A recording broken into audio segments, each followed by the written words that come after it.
YouTube friends. It's been a minute. In fact, I think the last video I made, I was at my daughter's, so it might have been a week. I was ahead of myself for a bit, and now I'm behind. But sometimes I struggle with what to talk about. But anyway, this video, I was kind of thinking about last night, about talking about finding ourselves as women. I guess men, it could apply to men too, but who are we? Do you know who you are? I can tell you this, I'm 65 and I'm finally learning who I am. I think those of us that had childhoods that were messed with, it halts our growth and stumbles us and paralyzes us. And then we get into troubled lives in other ways, such as not the healthiest marriages, friendships, probably not the healthiest jobs. And so our life is kind of like we're on hold. And I know for me, that's exactly what it was. Like, it never occurred to me, who am I as a woman? What is my purpose? What do I like? What do I not like? It just took me forever. Like, I don't know if I mentioned this in my other videos, but I didn't even get my own very first car until I was 51. 51 years old, I got my first car. And I'm talking about a car in my name.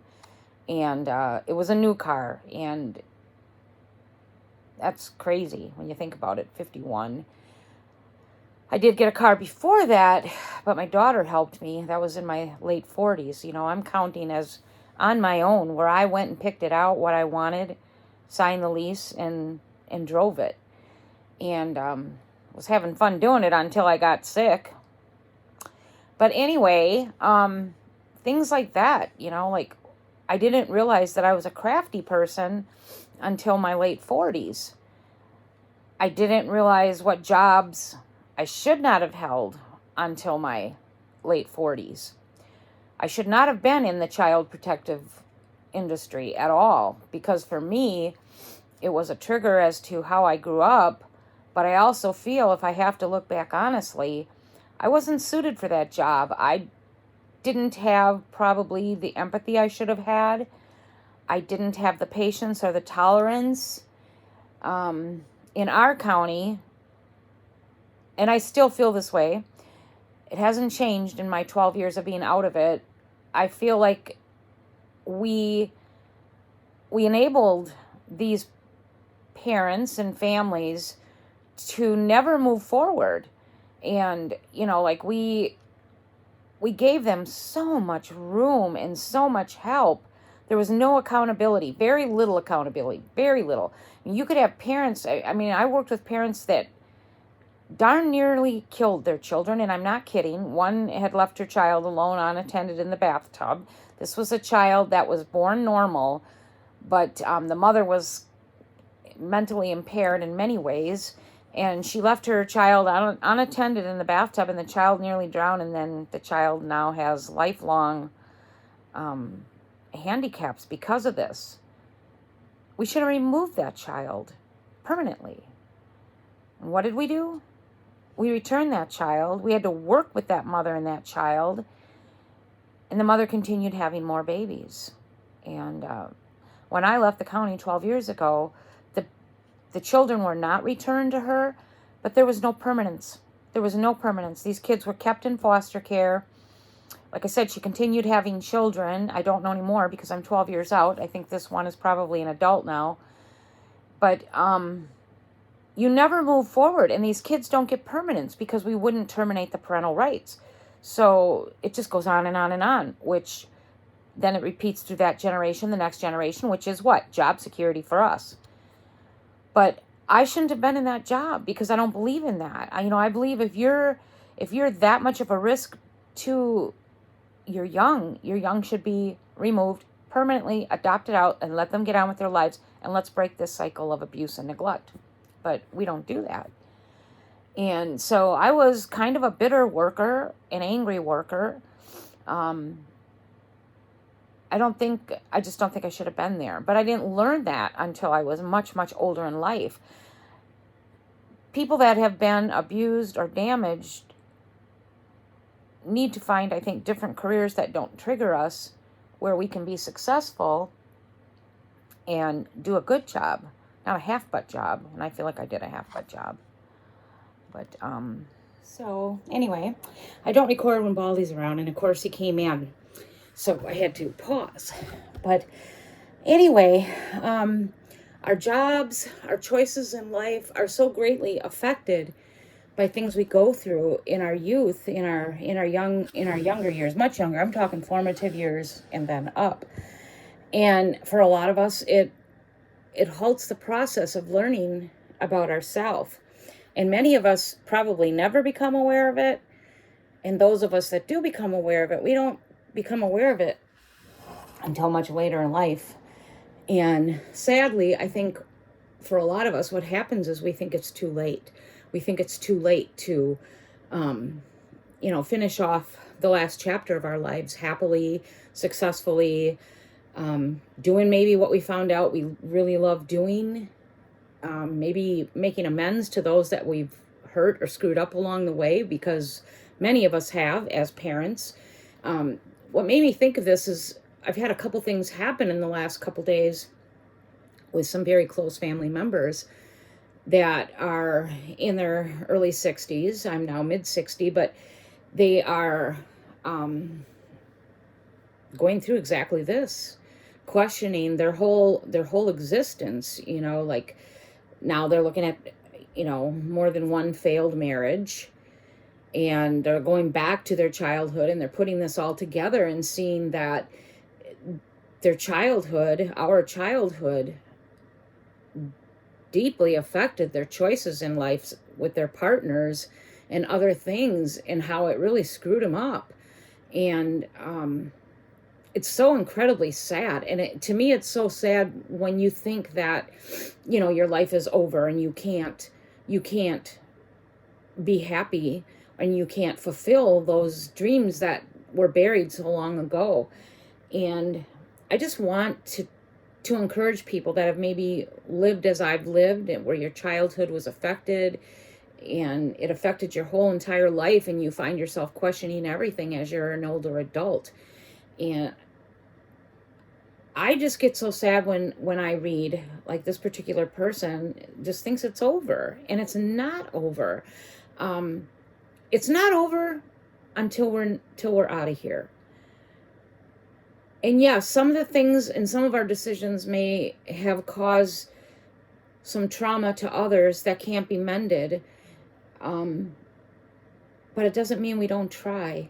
As far as our dreams, why should we not pursue those things when we finally learn what they are? Like me, I learned I was a crafty person. I now pursue crafts. I get a lot of peace and contentment from it. I don't mind learning new things, even at 65. If a class intrigues me, I'm going to take it. And, it doesn't matter what I do with the finished product. None of that matters. What matters to me is the learning, the peace, and fulfilling that part of me of learning who I am as a woman. A big part of my life is centered around my family, my children, my adult children, and my grandchildren. And while I love them with everything I have, and they are the most important thing in my life, part of me finding myself is learning about myself, is also learning to move away a little bit and spend more time on myself, and learn that it's okay to do that. It's okay to not go to every birthday party. It's okay to not go to every sports game. It's okay to not go to any, because I pretty much don't. But again, that's probably because I'm limited with mobility issues, and so I'm very selective about what I do because it's so little. But it's okay for us to pursue our lives. We've raised our children. We've done all that. And, that goes for everything. The work part of my life is over. Even if I hadn't gotten sick, the work part of my life would be over now because I'm at retirement age. So you darn right I want to get out there and live what's left, travel, camp, exploring different towns, different restaurants, different stores. I love it all. I never tire of it. Houston for the last 2 winters was great fun for me because it fulfilled all of those things from my inner child that never got fulfilled, such as exploring and learning and trying new things. And even though I have limitations now, I've learned to use what I do have to its full capacity.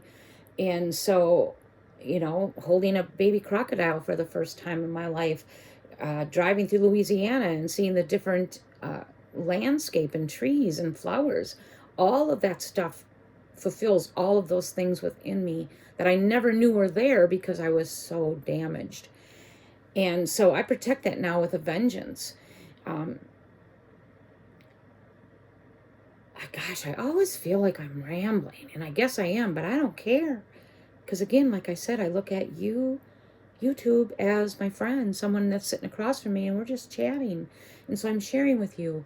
But I'm sharing, I guess what I'm trying to say is, for those in this position or thinking in this position, it's not over till it's over. And maybe even then it isn't over, because the things that we've done in our life, the things that we've said, the things that we're trying to fix, the things we learn, those will all leave an impact on our loved ones. And when they come to that point in their life where they start to question and learn, and it won't be as severe as those of us who have been damaged, they will remember things we said and did and learned.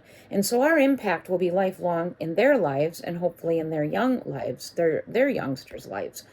So I just want to encourage anyone to think it's over. It's not over. It's never over. Get up, embrace the day, do something that gives you joy and peace. Find out what you enjoy and what you don't. Set boundaries and be okay with it. If you want to go eat out every day, do it. If you want to camp, do it. If you want to travel, find a way to do it. If you have to sell all your belongings and get a cheap old car in a little pop-up camper, do it. When I go to Houston, most people are not aware that we are in an old, nasty pop-up. And I am not joking. It's the ugliest pop-up. It's old. It's hard on me because it's not the easiest item to navigate. But I go because it gets me out of here and it gets me in Texas. And so I use what I have available to me. We are not wealthy people. We don't have much. So if I'm going to see different parts of the United States, I've got to go with what I have the most economical way. It's so funny because when people here in the resort, oh, where do you guys go for winter? Oh, we go to Texas.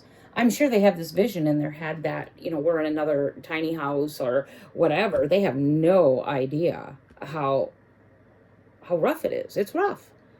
But like I said, I go. And every day I'm out there in Texas exploring, and I love it. And I never once gripe or complain about what I'm staying in while I'm there for 3.5 months, because I'm so freaking grateful that I can. So, eating out. I love to eat out. I limit it. And we find ways to make it economical, like we'll share a meal, whatever. But I do it. And, it's, for a while there in my 30s, I'm going to jump back to time, but while I was discovering myself and who I was and what I looked like, I actually stepped back into my childhood. And I remember as a child, I played Barbie a lot. And I played Barbie a lot with my cousin Rose. And that was one of the things my parents, when I left the home, my mom, mean, wouldn't give me my Barbie collection, which very well could have been worth some money today. She withheld that. And it was pretty sad to me, and it was something that stuck with me all my life. Well, in my 30s, I went on this weird kind of like shopping addiction. I didn't understand it then, but as I was doing it and continued to do it, and then I watched my granddaughters play with my stuff, I realized what I was doing. I was reliving what was taken away from me. I bought everything Barbie I could get my hands on. Every new thing. The houses, the pools, the hot tub, dolls, cans, all of it. And I would watch my granddaughters play. And when they would come over, my whole living room was tore up. And I just remember the pleasure that gave me as a child. And we held on to that stuff for quite a few years. And then as the granddaughters grew, I could have kept it for the other upcoming grandchildren. I eventually did let it all go. But I realized that was me going back and reclaiming something that was taken from me. And, it was that way with a lot of things in my life, like my creativeness. I was a creative young child. My dad punished me by taking away my creativeness. He took away my flute. He took away the flute. I would have been an awesome flute player if he had not done that. Basketball. I excelled at basketball. He pulled me out of basketball. Anything that I excelled at or enjoyed, my parents took away from me. So it took me a long, long time to rediscover that stuff. Then I brought it back, and then I was able to let it go. But, and now I'm at a place at 65 where I don't see myself, claiming that stuff anymore or needing that. I understand it now. I've made peace with it all. And now I'm just creating when something strikes my fancy. Like if a class comes up, I just do it. If an opportunity comes up where I can travel and it's affordable, or there's a way that we can do it where it is affordable, we will do it. And I'm fighting for this last half of my life to be the best part of my life. I want to be on my deathbed knowing that those who tried to rob me of my joy and my peace didn't do it. They might have done it for that time, but I ended my life on my terms, and I successfully beat all this stuff, and I now know who I am as a woman. I know who I am as a creation of God, and I love it. And I'm just so thankful that I discovered it in enough time that I got a fly on my ankle. I can end whatever time I have left doing these things that give me this joy and peace and comfort. And I'm so thankful for that. So I know that the people that I'm thinking about right now are not on YouTube, so they won't see this. You never know, they might find it someday because they're close in my life. They are family members. It's never too late. We have to start somewhere, someplace. You have to find a way. No, you have to do it. There's no finding a way. You have to do it. You have to take this time and claim what's left as your time. Your time, number one, be right with God. God has got to be first. That's my motto, and I'm sticking to it. And God is number one in my life, and then from there it trickles down, family, and then myself. But there is nothing wrong with elevating ourselves to the point where we come above our adult children and grandchildren now, so that we can do the things that give us this joy and pleasure and peace. And no more find a way. Just do it. Get up and do it. No more excuses. No more, well, this or well, that. Well, you don't understand. You don't know. You're right. Some circumstances I don't understand. I don't care anymore. It don't matter. It just doesn't matter. If you keep procrastinating, before you know it, you're going to be too old or too sick or dead. So it's imperative that you wake up and you claim what you have today. What if it's your last day? Make it the day that you want it and need it to be. You know what you like and what you don't like. You know what you need and what you don't need. If anything is giving you anxiety, anguish, pain, get away from that. If it means you have to live alone and get a little place on your own, do it. For me, my marriage, it wasn't the greatest marriage, but my marriage right now isn't giving me anguish or pain. And so I choose to stay. If things were to creep up again, I would know what I have to do. And it would be hard for me because I am a handicapped person. But I'm not letting anything rob me of any more joy and peace. I can't. My time is short. And it's too important to me. And so wake up. Do what you need to do for yourself. Laugh. Cry over it. Do your grieving. Do your grieving quickly, because you don't have any time to grieve for months, years, whatever. No one was guaranteed a good childhood. No one was guaranteed good marriages. No one's guaranteed anything other than that we were born and then we will die. Stop feeling sorry for yourself. Get the frick over it. Get up and do what you got to do. And don't look back. Look forward, because we're going forward. We're not going backwards. We're going forward. We're going to the finish line, and we're there. We are at the finish line. We are, like I tell my sister all the time, we are writing the last chapter of our books. We're not in the middle of our books. We're at the last chapter of our books. How do you want your book to end? I know how I want mine to end, and that's what I'm going to do.